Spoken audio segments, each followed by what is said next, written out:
So my name is Jenny. I am from New York City, and I view myself as very liberal. I'm most motivated by the social side of politics, who is being left out of the conversation, who needs to have more of a voice in society, and how we can give that to them, especially when it comes to historically marginalized people who are just oppressed from a legislative point of view and also from a social point of view. And you have that in the culture, you have that in the language that we use, and I think that there's a lot of work that still needs to be done there. And if you look at history, it has been done before. Well, my name is Rowan Sidlowski. I'm from Richmond, Virginia, and I tend to define my politics as that I'm like a conservative libertarian.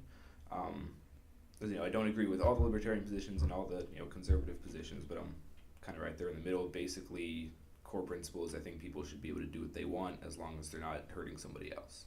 I tend to take kind of strong stances on most issues. I'd say the thing that, at least right now, I'm most passionate about is the budget and the deficits and the debt, because that's going to affect our generation more than anybody else. I guess I could say that they are quality reporting in that they hold themselves to high standards because everyone watches it. So if they mess up, you have people, calling them out. They tend to be a little more sensationalistic, which makes sense, right? Because they know their audience, and they know their audience doesn't want to know about, tax reform for the most part. They want to know about, the latest shooting or, very sensationalistic. They try to be as centrist as they can, or they at least like to pretend that they are. And, as a liberal, I know that MSNBC is not centrist. Fox News, I would also say, is not, but they like to at least claim that they show both sides. Well, I think that they all have their different biases. I think all of the ones in that list, other than Fox News, have a pretty clear left-wing bias, some more than others. Obviously, CNN and MSNBC, I would say, are the most far left. Fox is probably equally as right as they are left. And then, ABC, CBS are more minor left-wing biases, I would say.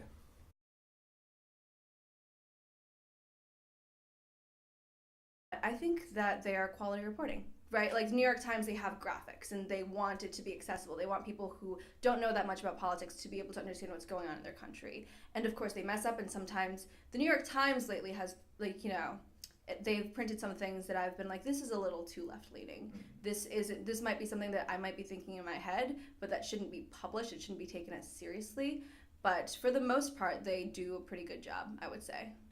I mean, again, they obviously have a left-wing bias. I would argue it's slightly more than a minor bias. They tend to sometimes take more of an activist stance, I think, rather than just purely reporting the facts.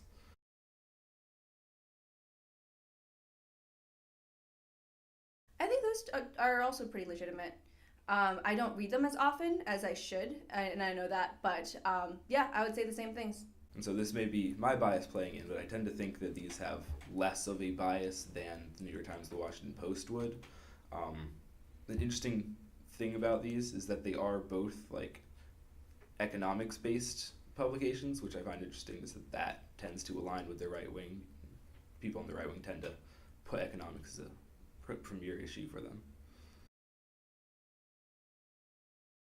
I think there are two kinds of fake news. There's I think what we think of in terms of fake news, right off the bat, it's, Russian trolls or purposeful articles that are shared and posted on Facebook to generate distrust and to generate divisions. And then that's just that's essentially conspiracy theories. You have Hillary Clinton and the pizza pedophile ring. That's one kind of fake news that if you really look into it, it's fake news off the bat.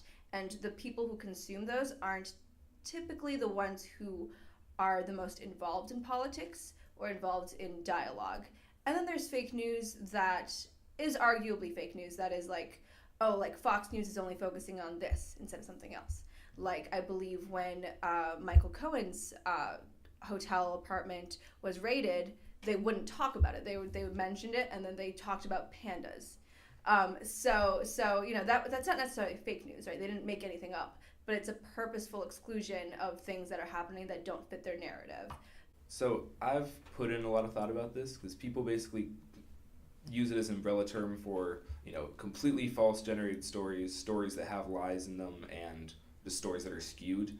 I think if you want to be technical, it'll just be if the facts in the story are made up to the point that like the complete meaning or the interpretation people would have is shifted, then that would constitute fake news.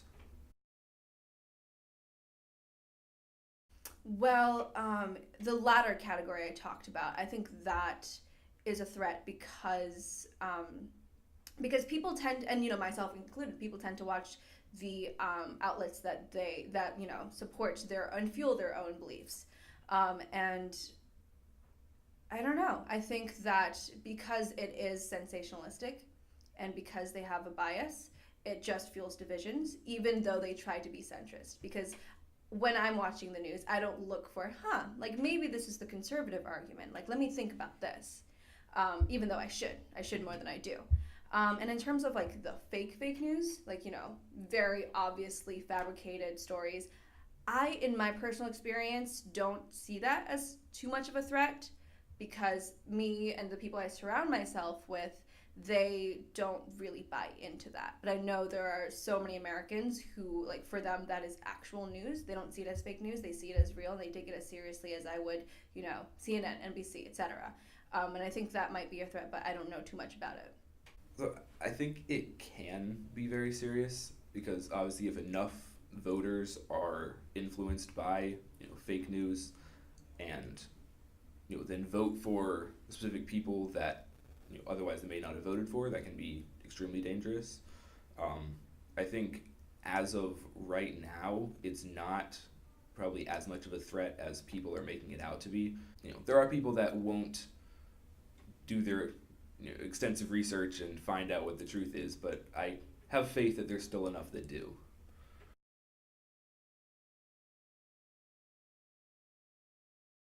No. Oh, I wish. I wish. No, because, and I think this is a special case because Trump feeds off the media. He watches Fox News daily. If he were another president who, has, I would say, an average consumption of news, maybe. But for him, like, the more he's in the news, the more he feels empowered to act. And I think that's very much a him problem. But I think in the past when, let's say Obama, when, people were talking about how he should, change his stances or change his positions on things in the news, he would take that into account. And maybe he wouldn't just do whatever he wanted regardless. And I think with Trump, the more pushback there is, the more he acts.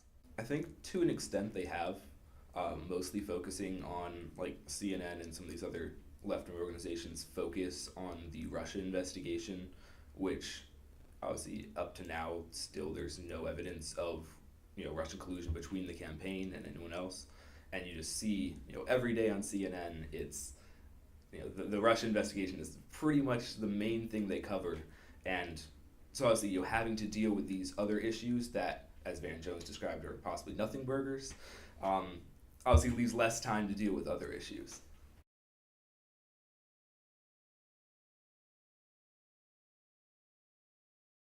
Oh, God. Oh, I'm inclined to say propaganda, but I'm not going to do that.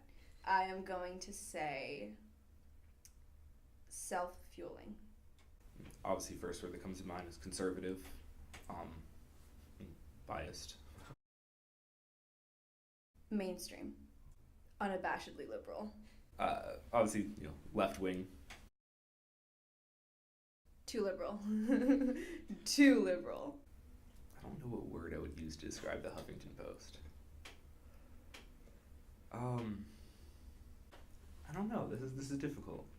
I'll say skewed and left. Dangerous. Honestly, I would say sad, corrupted. Is when Andrew Breitbart was actually in charge of it, it was an actual publication, and then it pretty much became the media arm of the Trump campaign. An enigma. Annoying. And I mean, very biased. Brilliant.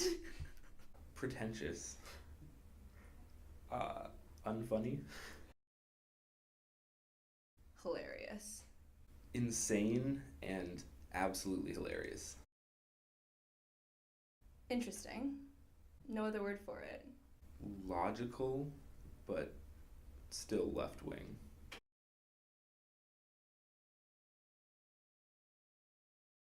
I think there needs to be a shift in the way Americans consume news, regardless of where you lie on the spectrum. I think there just needs to be, at least, it needs to be a lot less reactionary. And I don't know how I'd go about changing that, but my instinct would not be to necessarily blame the media, especially mainstream media, be it Fox or be it NBC. I mean, I think the best way to answer this question is to say what it shouldn't be, which would be government action to regulate it. I think in general, more speech is better speech, right? You can combat, bad news, fake news by putting out more good journalism and reaching out to more people. And I think that the only way we're going to reach a solution is if just the people as a whole kind of decide, we're going to have to start looking into what we're reading, make sure that we're looking at good sources, consider each story for its merits, because obviously we can't have a government infringing on First Amendment rights in order to pick whatever news they consider to be quote unquote real, but it is a problem that needs to be addressed on the more grassroots level. BuzzFeed News, and I know that the name might result in some people not taking it seriously, but they have some pretty serious articles that I've found to be nonpartisan, and they talk about it in a way that's very accessible. So even if you're not studying government at Georgetown University, that you can understand what's going on. The New York Times, I really like their graphics. I think it's all about accessibility because sometimes I don't have time to do the long reads. Wall Street Journal, not really The Economist, but sometimes. And in terms of TV, NBC, I shy away from MSNBC because it makes me cringe. Same with HuffPost. I do not read HuffPost. And CNN. I basically downloaded every news app that I could find from a major organization, and so I get notifications from CNN, Fox News, ABC, NBC, Wall Street Journal, Washington Examiner, just pretty much every publication you can think of, which is fun to see all of the headlines next to each other when something big happens and see how they each have their little biases. But past that, I would say I tend to more immediately go to like the Washington Examiner for like a more DC based newspaper. When I want to get my good partisan news, I go to like the Daily Wire or Town Hall, things like that. And I go to New York Times as well sometimes, and the Washington Post.